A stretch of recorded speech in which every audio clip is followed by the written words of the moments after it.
안녕하십니까, 질부쌤입니다. 오늘은 경매 절차에 대해서 설명을 좀 드릴까 해요. 그래서 앞에 대항력 개념을 좀 먼저 설명을 해버려가지고 여러분 좀 어렵게 느끼실 수 있을 것 같아요. 그래서 전체적인 경매 흐름에서 이제 분석을 해봤잖아요. 그래서 권리 분석을 좀 이제 조금 할 수 있게 됐다고 생각을 하시고, 확정일자나 전입신고가 어떤 영향을 미치는지, 그게 임대차 보호법의 범주, 그리고 전세권은 민법의 범주, 우리 이런 개념에서 설명을 한번 해봤습니다. 그럼 이제 뭐야? 당일날, 경매 이제 당일날 어떤 일이 생기느냐 보면, 경매 신청한 사람 채권자의 입장에서 한번 해볼게요. 이걸 경매 신청 채권자라고 얘기합니다. 그 사람이 경매 신청을 하면 그 경매 신청 비용이 예납됩니다. 이거는 나중에 배당을 받을 때 1순위가 돼요. 1순위. 배당 1순위가 되는 경매 신청 비용을 예납을 하고, 1순위가 아니라 0순위라고 할까요? 그냥 어떤 순위에서 제일 먼저 받으니까. 그리고 각종 서류들을 접수를 해요. 촉탁 신청서, 부동산 감정평가, 여기가 돈이 좀 많이 들어갑니다. 그래서 이 배당되는 돈하고 여기가 결합돼가지고 나중에 배당이 나와요. 그럼 이제 경매 준비 절차가 걸리게 되고, 이게 한 6개월 정도가 소요가 돼요. 빨리 되면 3, 4개월로 되는데, 코로나 때는 6개월 넘기기도 했었습니다. 그러니까 저는 이거에서 뭘 결정을 하냐면, 여러분이 그러고 보니 감정가 있잖아요. 그래서 여러분이 감정가에서 낙찰되는 비율을 낙찰가율이라 그러잖아요. 그러니까 73% 만약에 낙찰이 됐다 그러면 100% 감정가는 언제 거냐면 6개월 전 거라고 생각을 하시면 좋을 것 같아요. 그래서 지금처럼 집값이 좀 다이나믹하게 급변이 일어나는 시기에는 6개월 전에 집값이 비쌌으면 당연히 싸게 낙찰이 될 거고, 6개월 전에 집값이 쌌으면 지금은 비싸게 낙찰이 될 겁니다. 이렇게 이해가 되시면 좋습니다. 그리고 배당 요구 종기라는 게 나오는데, 이 용어는 여러 가지로 구별이 돼요. 배분 요구 종기, 배당 요구 종기 이런 말로, 혹은 배분 기일 이런 말로.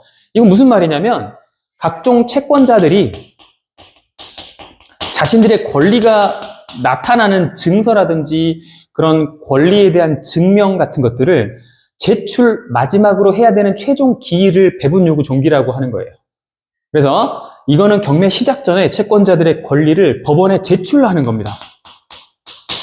어떤 문서의 형식이든 증명의 형식이든.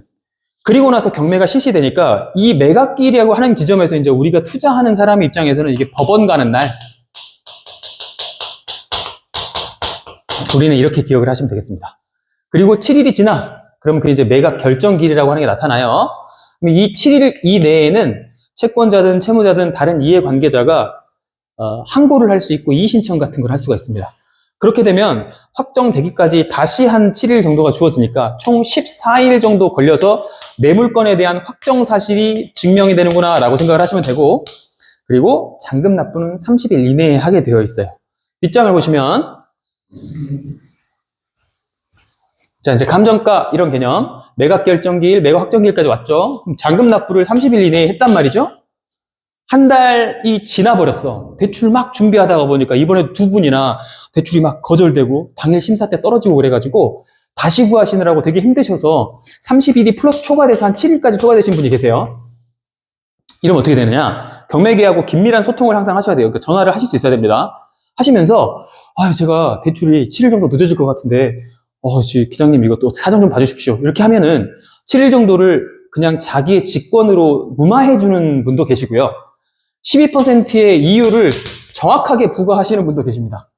두 케이스를 다 봤기 때문에 강남구에 진행하셨던 분은 12%를 이의 신청하지 않고 그냥 다 냈고요. 다른 분은 날짜 좀 사정을 봐주셔가지고 이자는 안 내고 좀 기일만 좀 늦게 내서 37일 만에 이제 납부한 그런 사례가 있습니다.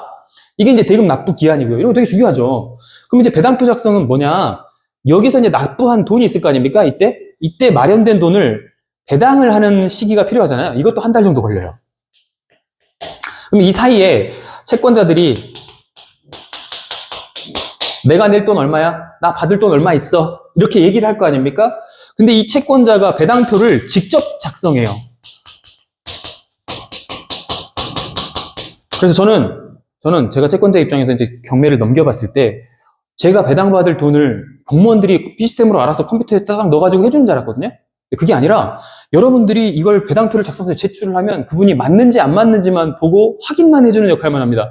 그러니까 공무원은 되게 소극적인 업무를 한다라고 생각을 하시면 좋을 것 같아요. 이해되시죠? 그러고 나서 이제 경매 절차가 종료되는 시스템으로 진행이 됩니다. 이 전체적인 도표를 통해 봤던 내용들을 자세한 내용을 통해서 다음 시간에 한 번 더 보강으로 알아볼게요.